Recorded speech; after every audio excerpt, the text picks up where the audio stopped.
I grew up in an environment that was very strong on taking responsibility and on owning those different things. That was kind of all the way from the time I was little, growing up into that. Obviously, as a little kid, didn't always do that great, but it was kind of my family culture and the expectation there. And there are so many strengths in that. One of the challenges can be that it's very easy to maybe go a little overboard. I am responsible to take full ownership over what God has given me responsibility for, and not what He has not given me to take responsibility for it. And one of the questions I have to ask myself is this something God has given me an influence over or stewardship over?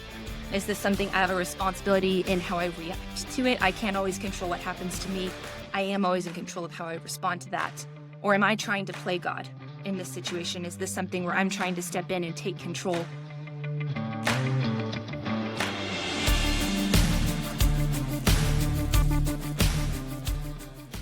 Well, hello, and welcome back to the Be Unbound podcast. I'm your co-host, David Rethemeyer.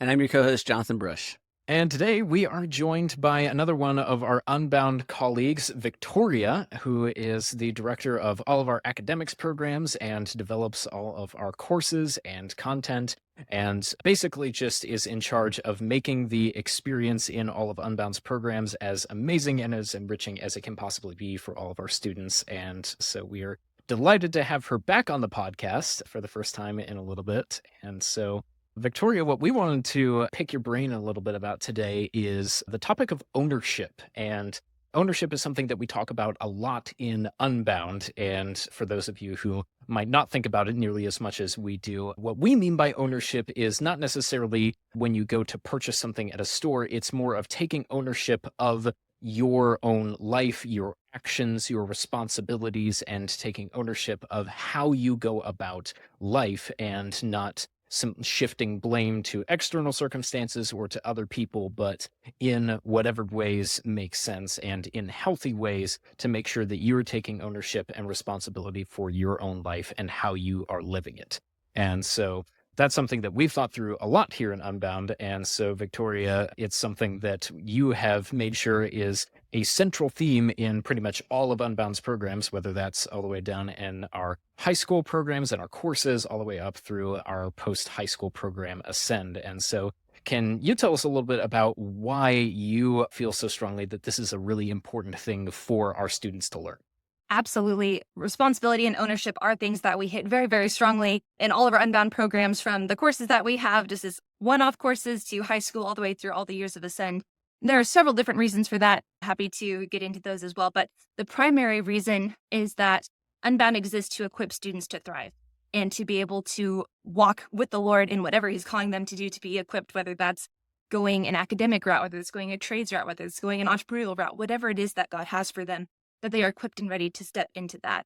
And one of the most powerful impacts in being able to step into that and to be successful in those things is the choice to take responsibility and ownership over your life and over the decisions that you make and over the relationships and over how you spend your time and the things that you do at that time.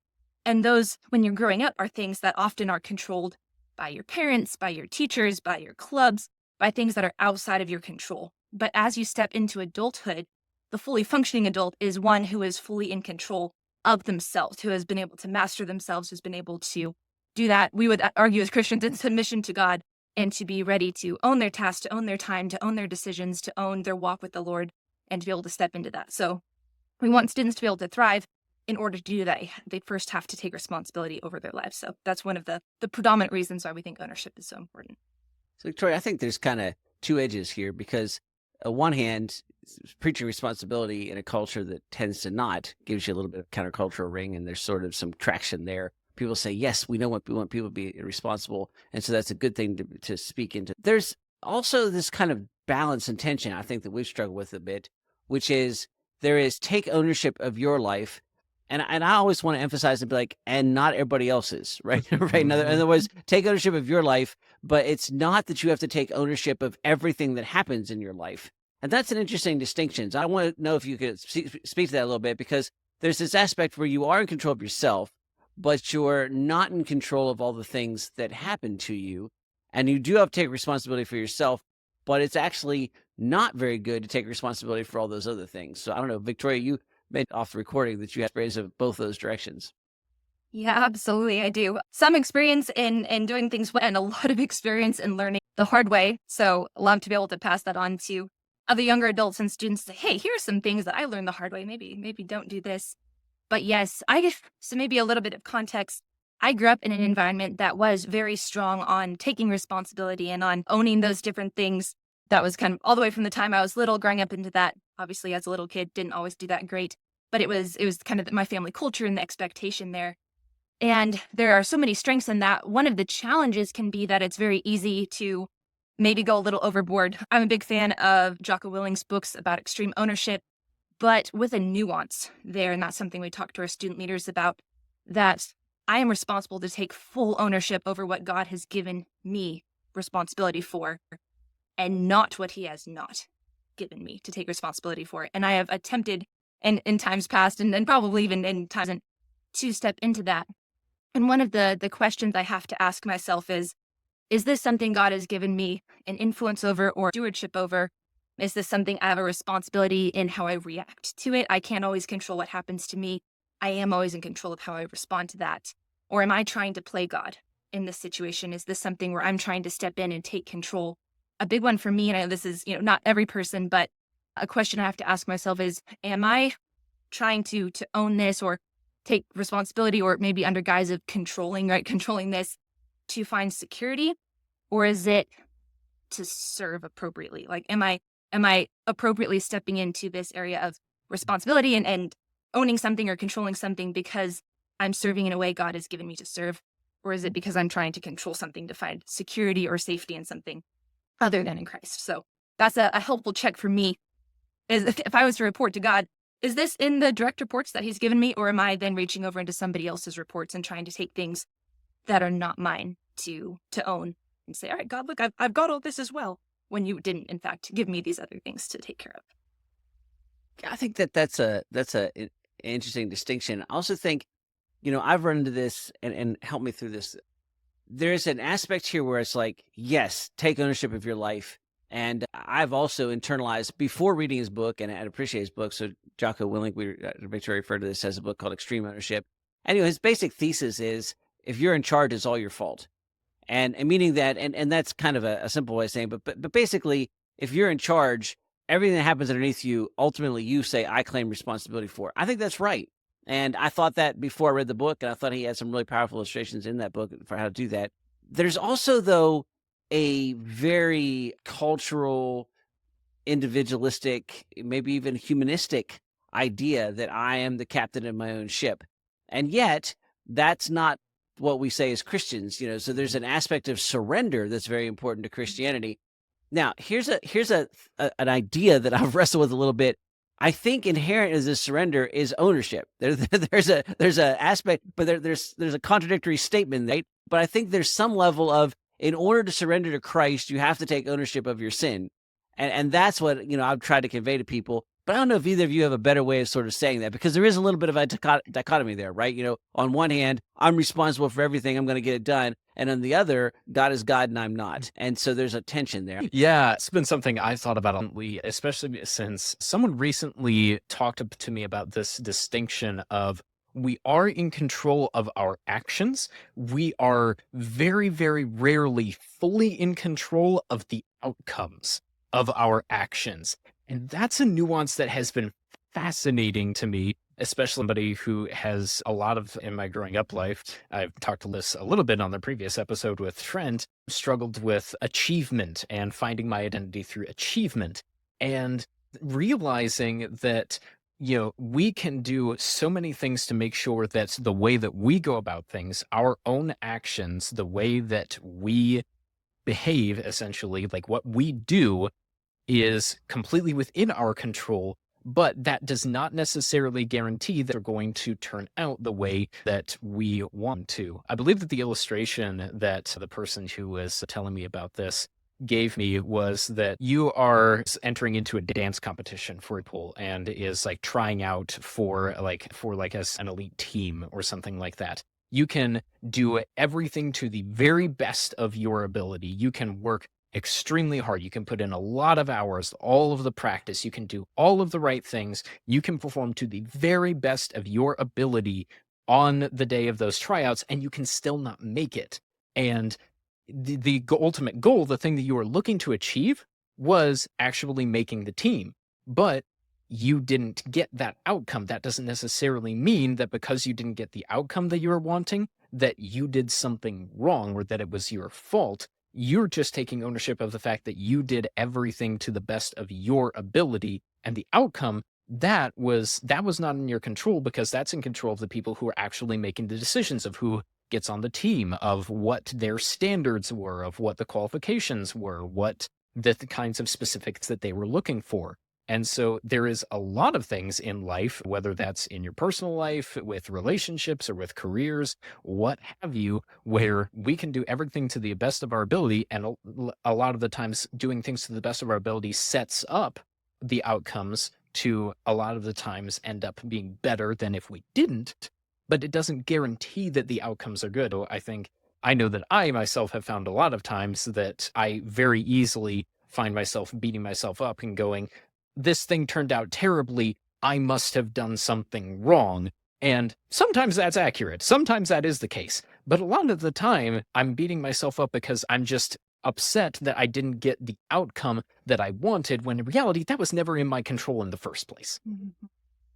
As an aside, that's why hockey's better than figure skating, just to give your example again. But I just thought that was definitely relevant for this conversation to make sure that was slid in there. But Victoria, Yeah. you getting ready to say something before I No, inserted my sports commentary. So I appreciate the sports commentary. No, just in echoing that, I fully agree with David, everything that you're saying there. And there's a weird dichotomy there of, I have a responsibility before God to to own the things that he's given me in full surrender to Christ and in his strength, because yes, I need to take ownership for these things, and I can't do that on my own. So there's, yeah, like you're saying, Jonathan, there's a strange dichotomy there where, yes, I have a responsibility to take action. There are things that I, have been given that I have to, hold up before God and say, here's how I did, with the things that you gave me. And I can't do that remotely apart from him. So there's a surrender and a dependence there. And like you're saying, a humility, even as you're taking action in the things that he's put in front of you. So I wonder how you tell the difference, from a practical standpoint, because I think there's something important here, because you can definitely have problems both ways, right? You can have a lot of problems in your life by not accepting responsibility. Those are pretty obvious. I think less obvious, but perhaps more devastating, is you can have a lot of problems in your life by accepting responsibility for things that aren't yours. And this ranges from, meddling family members, right? Like they're just to the point that they're a stereotype in our society about the aunt or the mother-in-law or the whatever, or the brother-in-law, that sister-in-law, whatever, you can pick whatever family member you want, who is taking responsibility for things in your family that are no longer their responsibility or never were their responsibility. And so there's problems there. There's also problems here just in terms of people that accept responsibility for everything and then end up burning out. I mean, you see this a lot in the church and ministry, right? You have somebody who thinks that everything that happens in the church building or related to the church is their responsibility. And that does all kinds of things. It destroys them. It destroys people around them. It often limits the effectiveness of the mission and those kinds of things. But what is, for each of you, how do you discern, Dave, you're talking about, there's something I can do, and then there's the outcome. Like I'm responsible for what I do about something, but I'm not responsible for the outcome. I agree. That sounds great. That's pretty hard to live. And so how is it that you make those discernments? How do you draw those lines and decide what is your responsibility and what's not?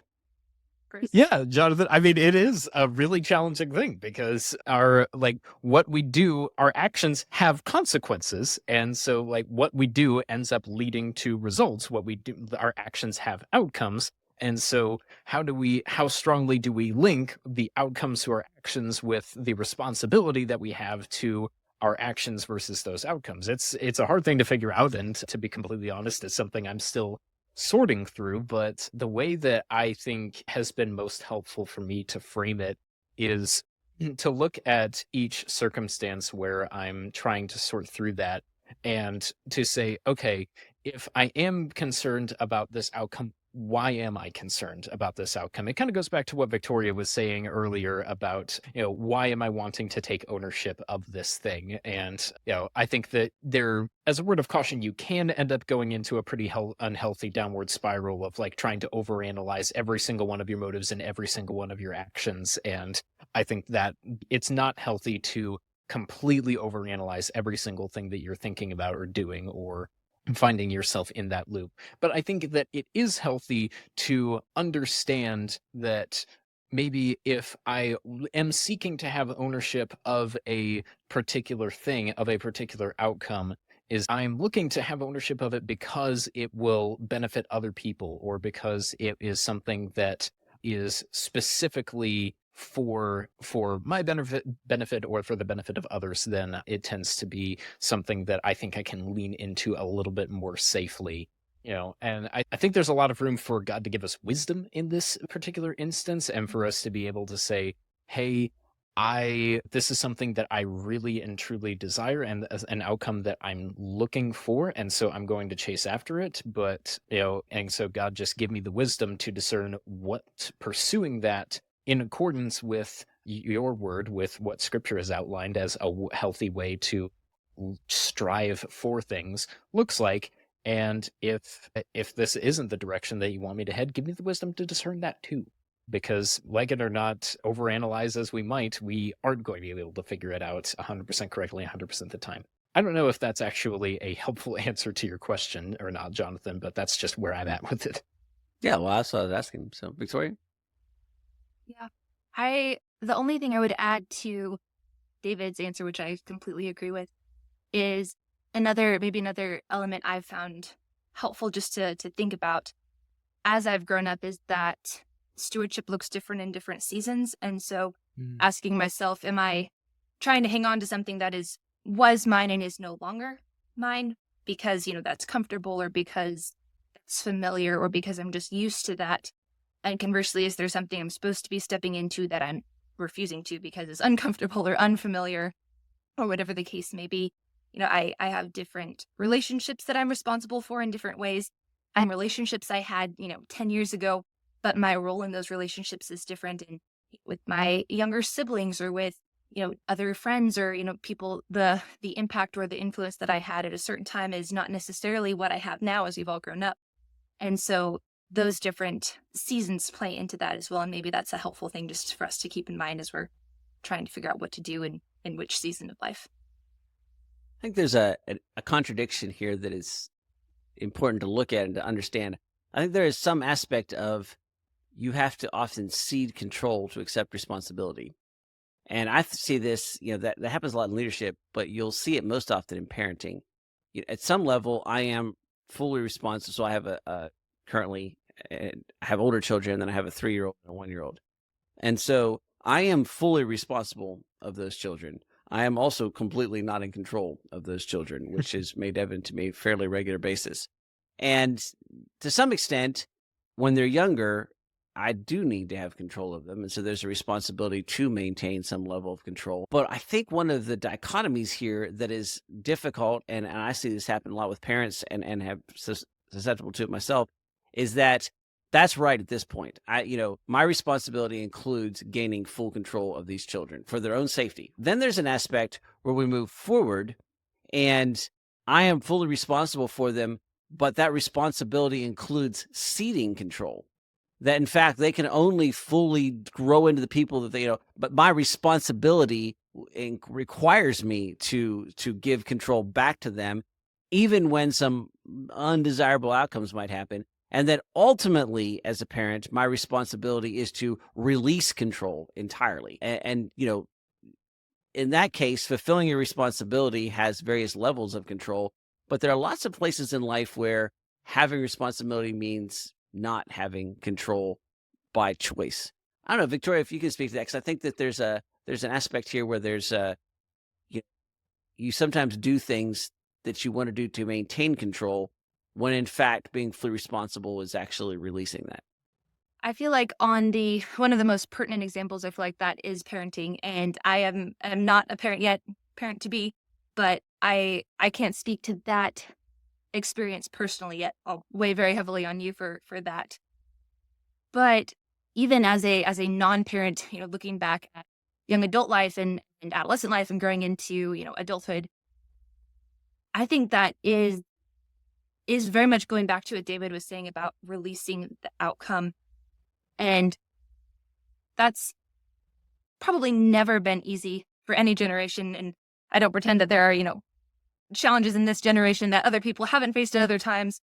But I know just, speaking to peers and from our experience in working with many younger adults and Gen Z and then kind of going back to millennial as well, the anxiety about life outcomes, I think, makes it very, very much harder to kind of cede some of that control and say, hey, I can step fully into what I'm responsible for, but I have to leave those outcomes we would say in God's hands. So I wonder if that's not an answer to your question. That's an additional challenge maybe that we face as people in our day and age of having to kind of face some extra uncertainty and extra anxieties about releasing those different things and about realizing that as you grow up, there is very little control that we actually have over the outcome. I think that's sometimes an illusion we have as kids and teenagers even, and then you grow up and you realize, no, there really isn't that control, and that can be difficult. So again, can't speak to the parenting example, which I think is one of the best, but I am seeing that even in my own life. I can't control necessarily where we have to move with my husband's work or where we have to do different things, but I can control how I'm responding in the moment to those different things that comes up. I don't know if that's quite an answer to your question, but additional musings, if nothing else. Well, that last part about, you can't control the outcome, but you control the actions leading up to it. There's some, on the practical side here. So yeah, it's good theory. It's good things to understand. But then how does this actually work out in your life? And I think that there's something pretty fascinating and pretty exciting. There's another question that's similar to this. It's like, how would you live if you truly believed that God was in control of the time, place of your death? Mm-hmm. Like that kind of that boldness. And there's something here about how would you live if you truly believed that God was in charge of the outcomes and all you had to do and all you were judged on was your efforts. I was thinking about this in terms of sporting. This happens maybe more. So I was a track and cross country runner in college. And so I think there's a little bit more of that in that sport where you do have a lot of control over your own training and your own race, right? And so there's some aspect where you train as hard as you can and you run as hard as you can. And then the best runners are often surprised when they win, right? Like, like that, it's just like, I'm putting the best out there. And then I'm understanding that I don't have control over everything else, whether there's a, maybe a cross country course that's harder than all, maybe the competition's there. Now, sometimes it's harder in team games and some other places, but I'm wondering if either of you have examples of being able to find, even a small place in your life where you've been able to live where you take full control of your actions, full control of what you can, but you really do release the other side of it. Victoria, you just hinted at that a little bit about, your husband, that, you're trying to do that, but you release it because you just be under control. I don't know. Do either of you have examples of what it's like when you can live in that kind of sweet moment where it's like, I'm 100% in the effort and 100% not caring about the outcome? I mean, I think a very practical everyday example of that is whenever you get in behind the wheel of a car, frankly, is you are just 100% responsible for doing the best that you can to drive safely and to avoid any sort of hazards or incidents on the road and to try to respond accordingly if people do smart things or if people do stupid things on the road, which happens, unfortunately, very frequently. But you haven't had any recent experience with that, have you, David? We're not going to get into that right now. To be clear for the audience, David was fully in control of his vehicle and the stupid was kind of on the other side. But anyhow, so. Yes.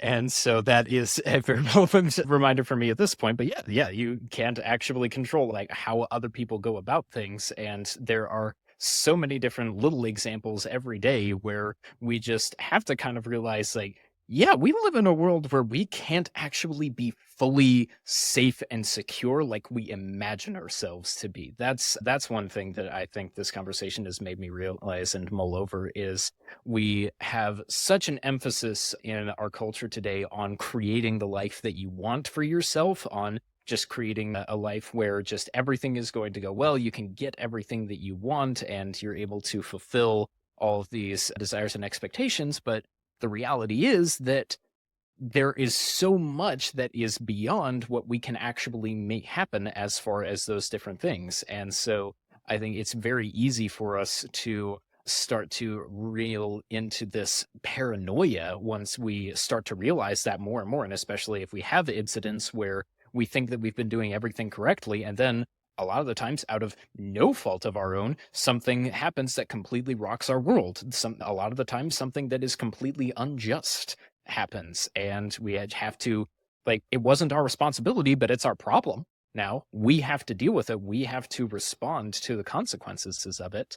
And so I think it's very easy to respond to that and say, well, I'm going to do everything that I can to make sure that everything in my life is set up so that I no longer am exposed to risk, so that like all of the things that I love and are most important to me are safe and secure, and nothing, like there's nothing else, nobody else can like actually go and mess with that again, that I have this protected space of the things that I value the most. But I think to Jonathan's question of how would you live if you fully believed that God was in full control over all aspects of your life, I think to take it a step further is that what does it look like to understand that despite the fact that you think that you initially can take care of things better than God can, God has a far better understanding of the best way to take care of every single part of your life and all the things that you love than you do.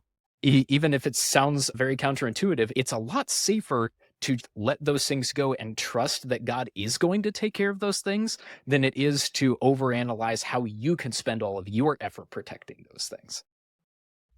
So, do either of you? I think your driving example is excellent. Like, 'cause I'm thinking I'm really serious about driving, but I don't get behind the wheel and fear other. I rationally know that there are things I can do that are outside of my control. But I was thinking though about this with flying. It's the same thing, right? I mean, like when you get on a plane, I confess that I am not a really nervous flyer, but I'm not super fond of takeoffs and landings. And so, but there's an irrationality there because clearly, right? I mean, there's everything is under my control in terms of I am in the seat and have clicked the seatbelt closed, and there ends my ability to do anything but my safety when it comes to flying, right? And so, but if there's an interesting aspect. How much more fun would flying be if I literally just completely ceded that away? So I don't know. Do either of you are either of you completely peaceful flyers? No, not usually too nervous about flying in particular, but what you're describing of the willingness to just go forward boldly, that, to be honest, that has always been a struggle for me, and is something both my parents, but especially my dad, has really lived that out in an example that I've really looked up to in terms of having a varied flying career and flying many different kinds of planes and many different kinds of conditions and such, and has always had that security of I'm not going until it's my time. And so I'm going to invest and not obviously, be stupid, but I'm not going to live in fear either. And that's hard for me. It's very easy for me to live in fear. But one of the encouragements that I have been thinking about honestly over the last maybe 12 to 15 months has been the idea of planting seeds and realizing that what I want to see in my life tomorrow, I have to start planting today. And that, I mean, I guess that comes back to the ownership piece also of saying, hey, if there's something I want to see, like peace or surrender, what am I doing today to take a little step in that direction or to start moving toward that? And so in a sense, that is something I have control over. But in the other sense, maybe it's exercising control by giving up control. In that instance, maybe I'm practicing surrendering that thing or saying, hey, I don't have to worry about that outcome, or I'm going to just surrender that specific fear or that specific outcome to God and just focus on what he's put right in front of me. Sometimes to me, that looks very, very small, like tiny little seeds, but doing that in the hope and active encouragement that those things will produce fruit in my life as we go forward.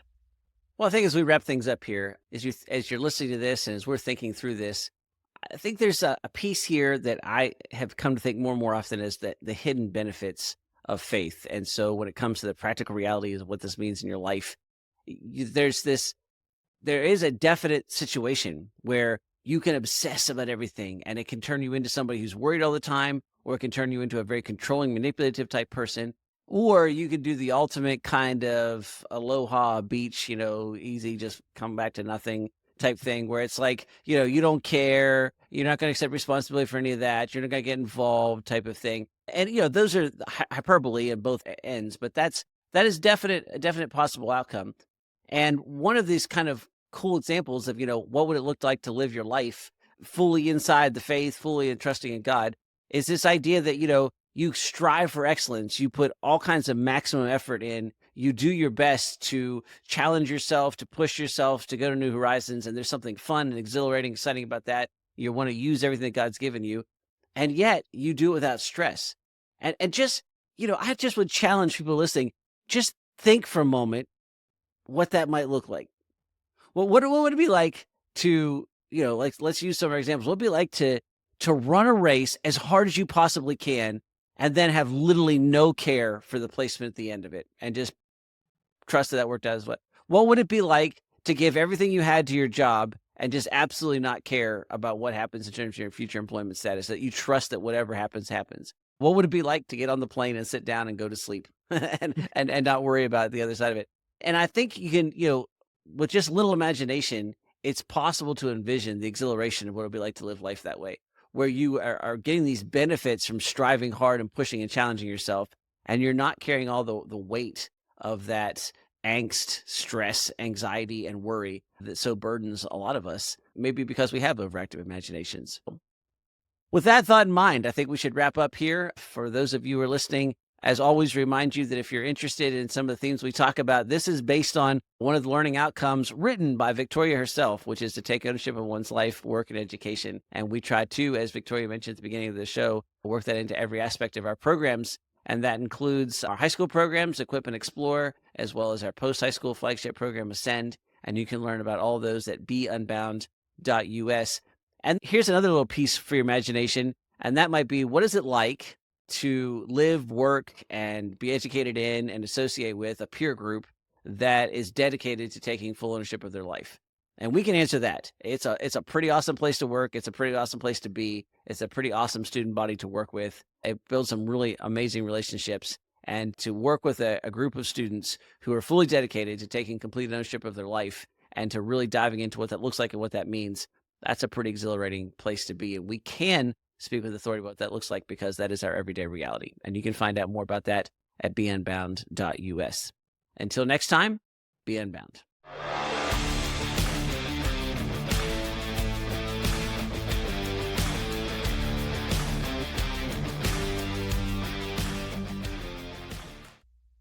Quick sidebar, I don't know exactly what just happened right there with my camera flickering, but I'm assuming it's fine. So, Is that your responsibility, David? You know what, Jonathan? It's not my responsibility that the camera had a weird issue. What is my responsibility is how I respond to the camera having a weird issue. I hope we're recording all this. It seems like a very relevant lesson. So. We might want to edit this back in.